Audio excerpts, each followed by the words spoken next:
India news का digital platform देख रहे हैं आप। आपके साथ मैं रचना बंसल। आपके काम की खबर हम आप तक पहुंचाते हैं, आपको खबरों से अपडेट भी रखते हैं। आप अपना कीमती सामान सोचते हैं कि घर में ना रखकर आप बैंक के लॉकर में रख दें, चाहे वो आपके घर की ज्वेलरी हो या फिर कैश हो या ज़रूरी डॉक्यूमेंट्स हो। आपको लगता है कि घर में कभी भी कुछ हो सकता है, लेकिन बैंक के लॉकर में अगर आप जमा कर देंगे तो आपकी चीज़ें एकदम सेफ हो जाएंगी, आप बिल्कुल सिक्योर हो जाएंगे। ऐसा पूरी तरह नहीं है। हालांकि मैं ये नहीं कह रही कि बैंक के लॉकर में आपको चीज़ें अपनी नहीं रखनी चाहिए या फिर वहाँ सेफ्टी सिक्योरिटी को लेकर आपको हमेशा चिंता में रहना चाहिए, लेकिन हाँ, थोड़ा सा सजग रहना चाहिए। और जहाँ आपका बैंक है, जहाँ आपका बैंक का लॉकर है, वहाँ विजिट आपको करनी चाहिए वक्त वक्त पर और देखना चाहिए कि आपका सामान सेफ सिक्योर है या नहीं। ऐसे ही नॉर्मली आप विजिट करने चले जाइए, कहीं ऐसा ना हो कि जो खबर मैं आपको बताने जा रही हूँ वो आपके साथ भी हो जाए। बिना देर किए तस्वीरें आपके साथ में शेयर कर लेती हूँ। ये तस्वीर उदयपुर के कालाजी गोराजी ब्रांच के से सामने आई है। यहाँ पर आप देखिए, जहाँ आपको सिर्फ मिट्टी का जैसे कुछ ढेर नजर आ रहा है। आप इसको ध्यान से देखेंगे, फिर मैं आपको बताऊंगी पूरी खबर है क्या। ये उदयपुर से सामने आई तस्वीर है। एक बैंक के अंदर के लॉकर जो होते हैं, वहाँ जहाँ सेफ्टी के बहुत इंतजाम होते हैं, बैंक में लॉकर था और लॉकर में एक महिला ने अपने पैसे रखे हुए थे। करीब 2.5 लाख रुपए नोटों की ये गड्डी है, जो कि आप पहचान में बिल्कुल नहीं आ रही है क्योंकि मिट्टी के ढेर में तब्दील हो गई है।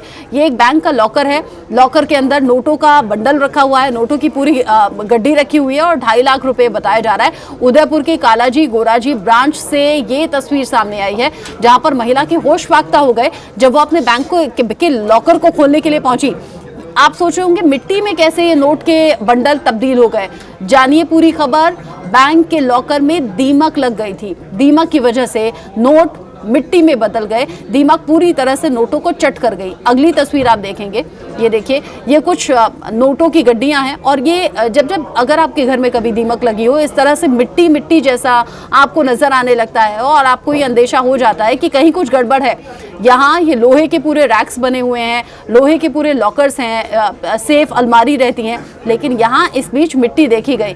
बैंक ने भी नहीं देखा, बैंक के किसी स्टाफ का ध्यान नहीं गया। यहाँ रेगुलर विजिट होना चाहिए, साफ सफाई का ध्यान रखा जाना चाहिए था, क्योंकि जो बैंक के कस्टमर होते हैं वो बड़े विश्वास के साथ बैंक के लॉकर को लेते हैं, एक किराया उसका देते हैं, फिर अपनी ज़रूरी सामान और कीमती सामान को यहाँ सेफ सिक्योर रखने के लिए छोड़ते हैं। लेकिन ये देखिए, यानी कि इस लॉकर के अंदर भी दीमक है, यहाँ मिट्टी है, यहाँ मिट्टी है। और ये जो नोटों के बंडल हैं, पहले मैंने आपको दिखाया कि पूरी मिट्टी के ढेर में तब्दील हो गए नोटों के बंडल। यहाँ आप ध्यान से देखिए, ये ऐसे कुछ लकीरें आपको नज़र आ रही हैं।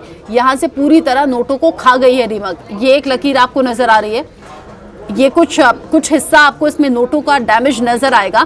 दीमक किसी भी चीज़ में घुस जाए, लकड़ी है, कागज़ है, उसे पूरी तरह से खा जाती है, चट कर जाती है। कहा तो ये भी जाता है कि अगर घर मकान में कहीं दीवारों के अंदर दीमक लग जाए तो फिर सीमेंट और ईंट से बनी हुई दीवार को भी खोखला कर देती है। और ये नोटों का बंडल और कीमती सामान, ज़रूरी डॉक्यूमेंट, न जाने क्या क्या इन लॉकर्स में रखा होगा, लेकिन दीमक ने इतना नुकसान पहुंचाया कि जो बैंक के कस्टमर्स हैं वो अपने कीमती सामान को लेकर बड़ी चिंता में आ गए।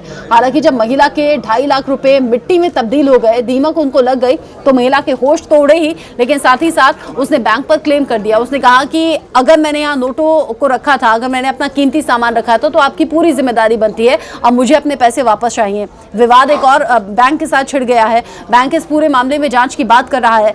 जांच होगी तब होगी, पता नहीं महिला के पैसे वापस मिलेंगे या नहीं, लेकिन ये खबर सावधान करने वाली है, सचेत करने वाली है। ये कहीं भी हो सकता है। बैंक की थोड़ी सी लापरवाही आप पर भारी पड़ सकती है। इसीलिए अगर आपने बैंक का लॉकर लिया हुआ है तो रेगुलर विजिट पर जाइए, बीच बीच में चेक करते रहिए आपका सामान ठीक है या फिर नहीं। ये खबर शेयर कीजिएगा आपके दोस्तों के साथ, आपके अपनों के साथ, ताकि वो इस नुकसान से बच जाएं।